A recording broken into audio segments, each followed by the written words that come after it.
First of all, I really thank you, the organizer, for inviting me today. It was an honor to assist to the ceremony of this morning and to share it in this beautiful location with all the static analysis community in presence. Not trivial today. And I'm going to talk about risk estimation in IoT systems, and I'm not going to speak about abstract interpretation, but just static analysis. And this is a joint work with Pierpaolo Degano, Gianluigi Ferrari, and Letterio Galletta that say hello to everybody, and in particular to Patrick. And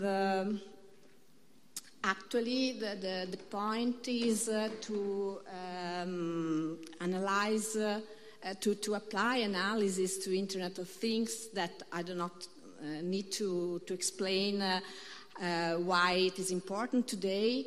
And the idea is to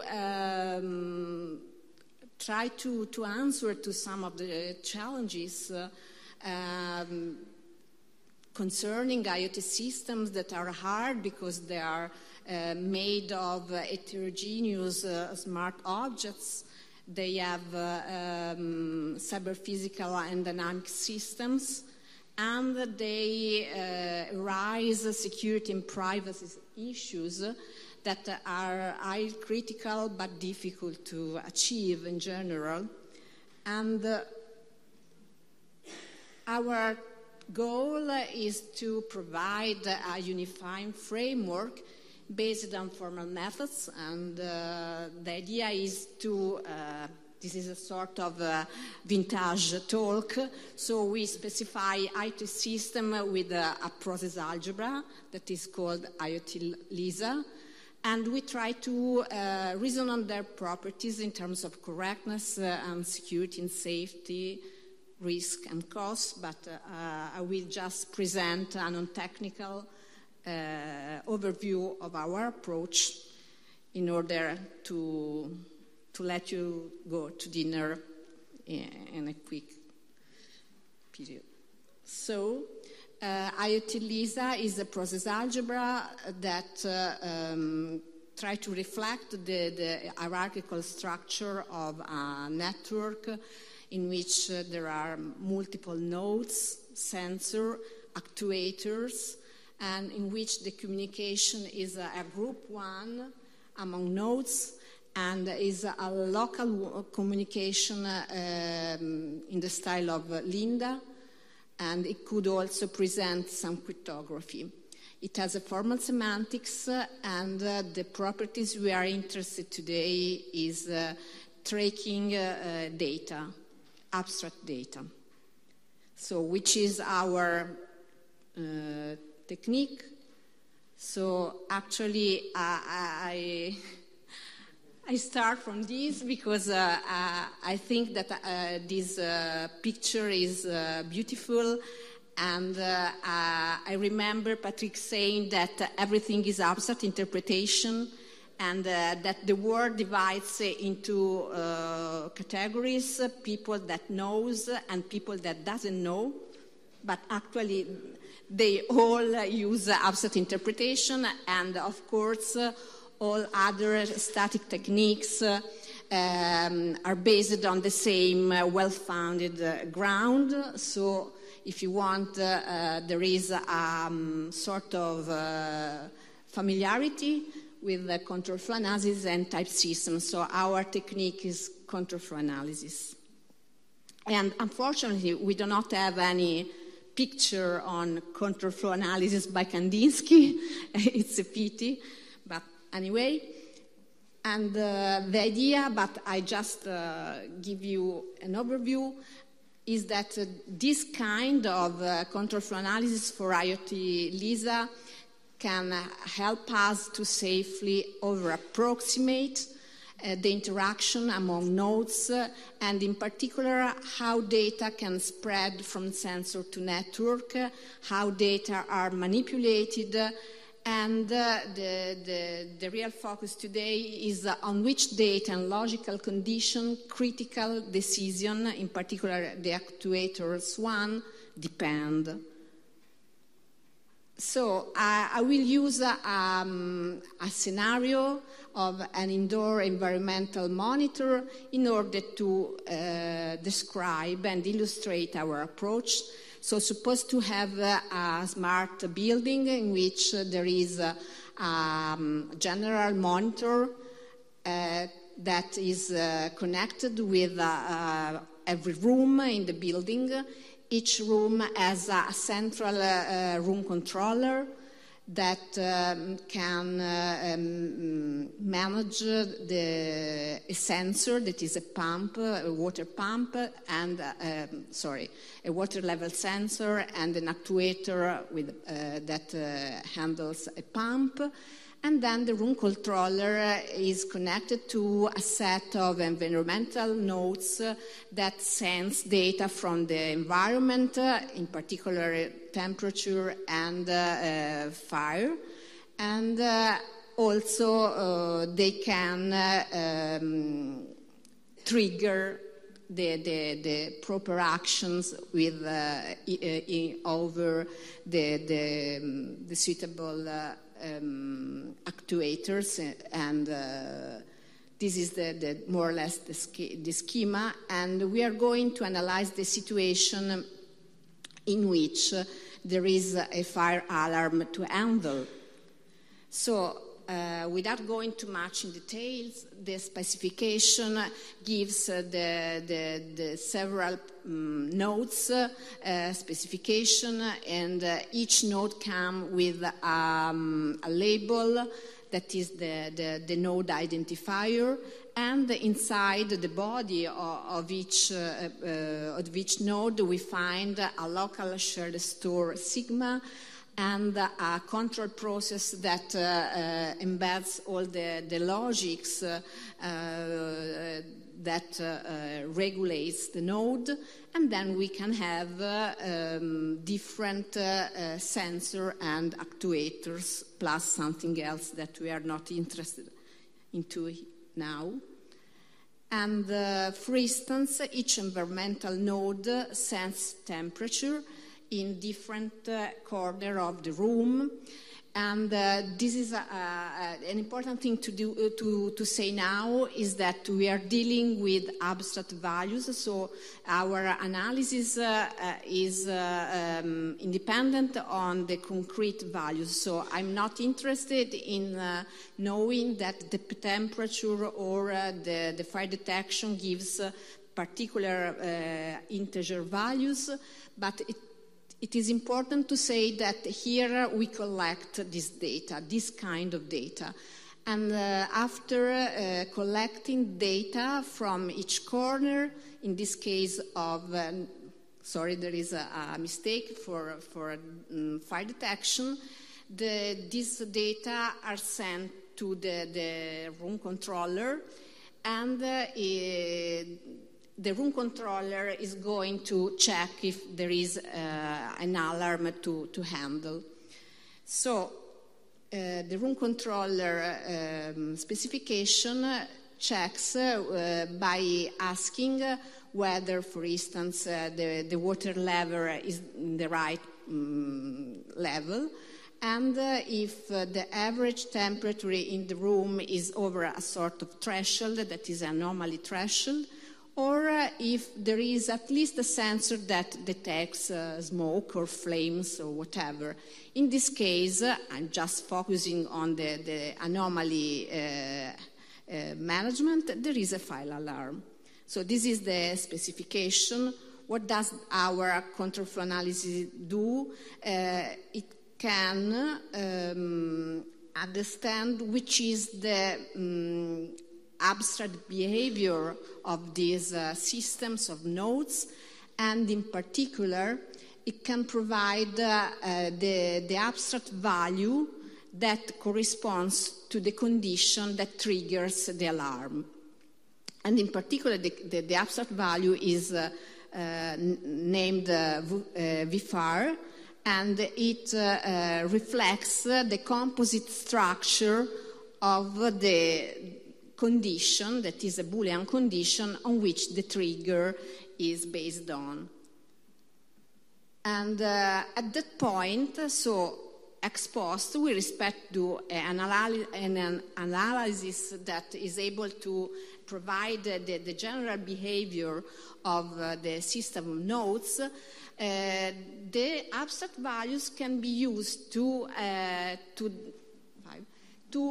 give an idea of which are the ingredients of a critical decision, which are the supply chains of the sensor data that can be used and can be also attacked by someone that is malicious. So we can have several analyses in a sort of what-if fashion that I try to show you in a very few minutes with a graph representation of our abstract value. So here we can see the way in which the abstract value is hierarchical connected. And the first analysis we can have is a sort of taint analysis that I don't need to tell you what is, because we have the talk today.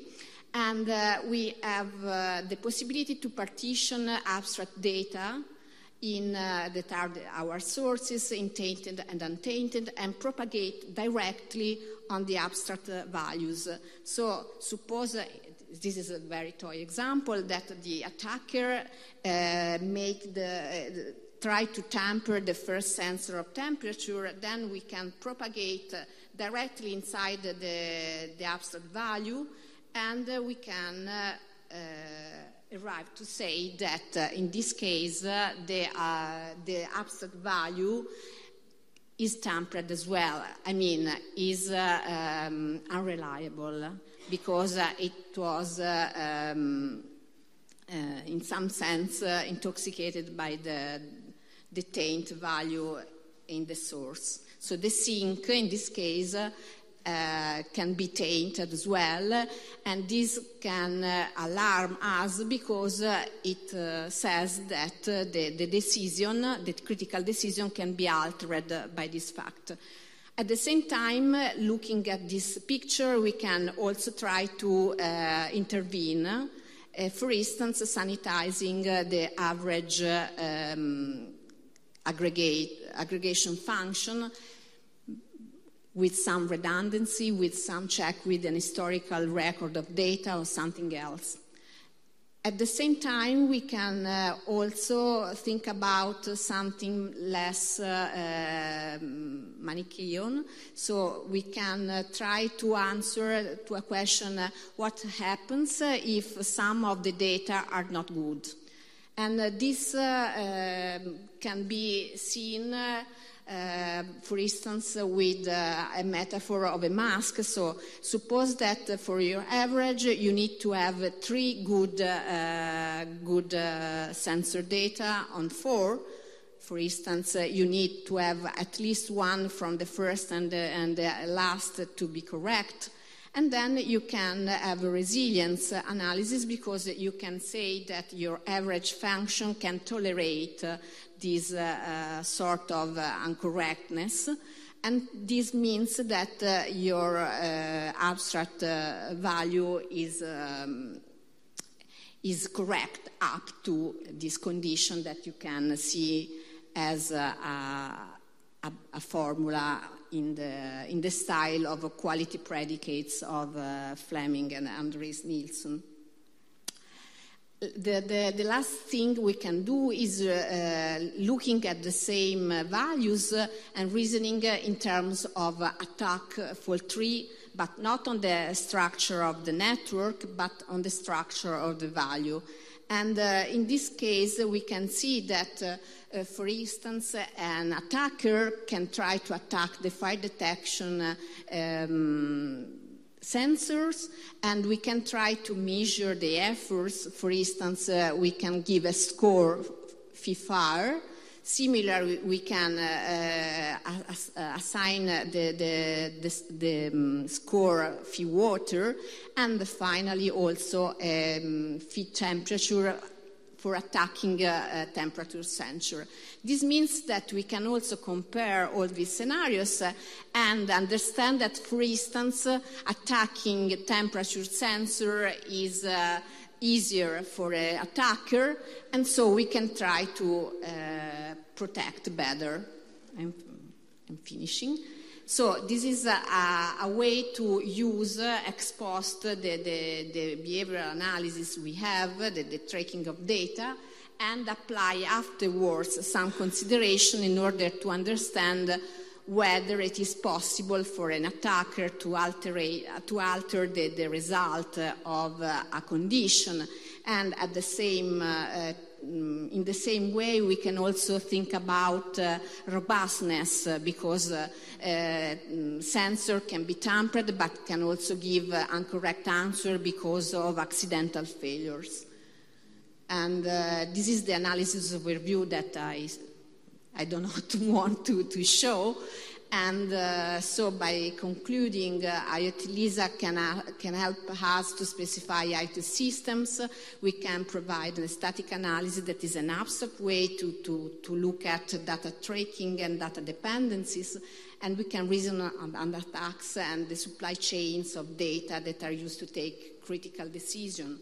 Which are the challenges and the future work after this day that is a real shower of abstract interpretation and theory issues. I think that there are a lot of things we can do. I'm particularly interested in looking at the under-approximation, because, of course, this is an over-approximation, and in looking at the Jensen stuff on security versus safety and other things that I'm running out of time. I cannot discuss with you, but I thank you and have a nice dinner.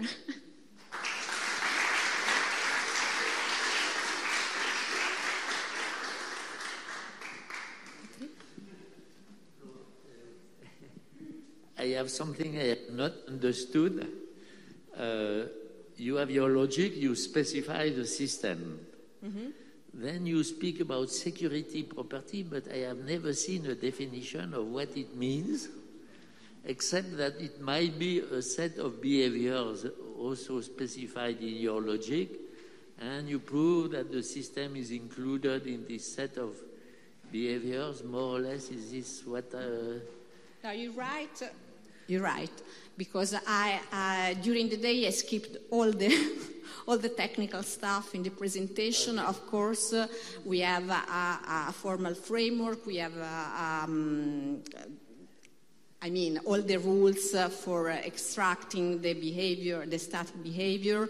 We can have the approach is sound, and we can establish some properties that connect abstract values and the actual values. Of course, again, we have over-approximation, so we can lose some precision, but we are on the safe side. But you're right. The problem with security is that attacks are never in the model of use for security. That is, you use low-level tricks and so on. And so I have never seen a definition of what is security. That is, do you have a general one, or...?